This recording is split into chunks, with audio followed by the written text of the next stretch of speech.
Georgia for his 5 minutes of questioning. Thank you, Mr. Chairman. Between 2014 and 2024, the 7 largest for-profit health insurers, including United, CVS, Cigna, and Elevance, raked in over $10 trillion in revenue.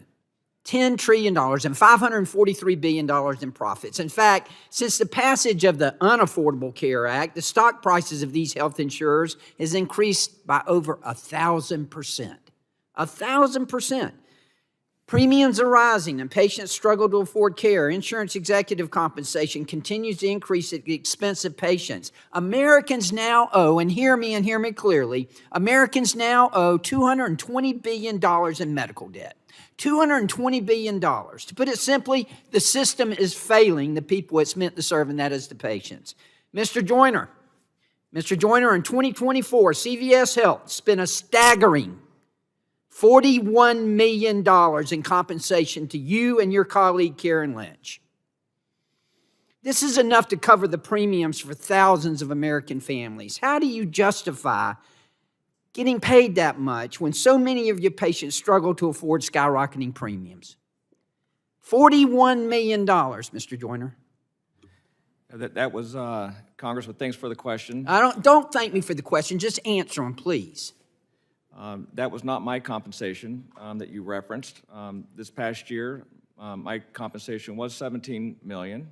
It was $17 million. Of which 1.1 was my base salary, and the rest is long-term incentives, and the bonus. I just met with some pharmacists out there who want to say you're welcome. They helped you pay that. They helped pay your salary. Yeah, and I think it's important to note, based off the performance of the year, I did return my bonus back to the Employee Relief Fund. So the employees that were going through challenging and difficult times got the benefit of my bonus last year. CVS employees? Yes, sir. Going through the difficult. What about the patients who are trying to pay their premiums going through difficult times? Let me ask you, Mr. Hemsley, yes or no? Don't thank me for the question, just yes or no. Have you ever personally looked in a patient in the eye and explained why your company denied them a medication their doctor said that was needed? Have you ever personally looked a patient in the eye and told them that? I have looked patients in the eyes many times.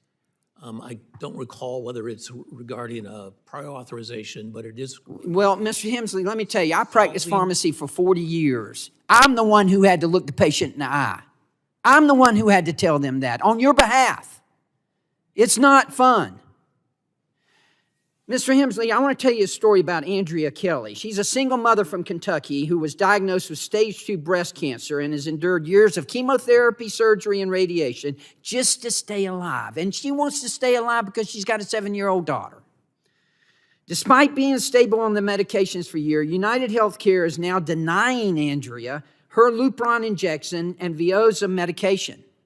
According to her doctor, these denials are actively increasing, as you would imagine and you understand, they're actively increasing Andrea's risk of cancer recurrence. This is not about convenience or cost. This is about whether her cancer comes back. To quote Andrea, and I quote, "I am a single mom and would do anything to live as long as I can for my daughter, who is now 7. I need access to my medication so that I can live for my child." End quote. It was me. I was the one who went to the counter. I was the one who had to tell him that. Not you, Mr. Joyner, not any of you on this panel, but me, the pharmacist. I was the one who had to tell him that. Mr. Hemsley, knowing that your company's denial raises Andrea's risk of cancer recurrence, why is UnitedHealth overriding her doctors and denying her medication? Do you have any idea? I don't know that particular circumstances. Can you help me out here? Because I want to help her. What can I tell her? What can I tell Andrea that she can tell her 7-year-old daughter? Actually, I would love to learn more about that and see if we can't help solve that problem. Let me ask you this, Mr. Hemsley. President Trump's proposing a bold new health care plan, and I applaud him for that, one that puts patients in control. Thank God somebody finally realizes instead of sending the money, my colleagues, instead of sending money to insurance companies, send it to the patients. Let them create a competitive marketplace. The president is proposing this. He wants to put patients in control, expand choice, and ensure transparent pricing. Can we count on you, Mr. Hemsley, to support President Trump's great health care plan? Representative, we will be open to any kind of bipartisan solution, and I think the president's thoughts contribute to the conversation. Good ideas to be considered, but I certainly hope so, because for supportive of a 40 years, I'm the one. I'm the one. Thank you, Mr. Chairman. I yield back. Gentleman yields back now.